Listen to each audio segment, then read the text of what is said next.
Hi, I'm actually an atheist, but I agree with your reading of that verse from the Bible. I do believe it was intended to intended to admonish people who pray publicly but don't have a personal relationship with God, and I think that it's not necessarily an admonition against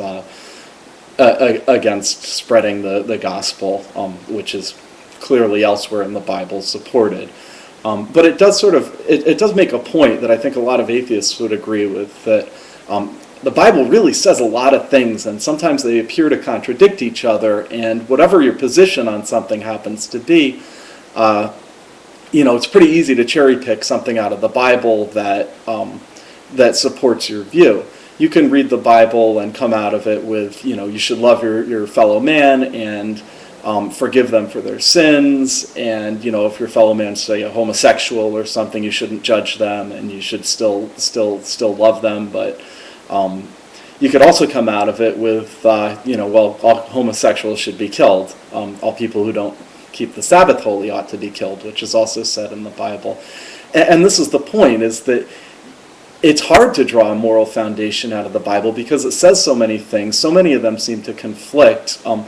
I think probably the one best moral guideline in the Bible, and the one that I happen to use, is the Golden Rule. As an atheist, I find that the Golden Rule is something that makes a lot of sense. It's certainly something that Christians can support because it's actually in the Bible, and it doesn't necessarily require religion to believe it. I try to behave towards others the way that I would want them to behave to me, because if everybody did that, it would create a society that I would want to live in.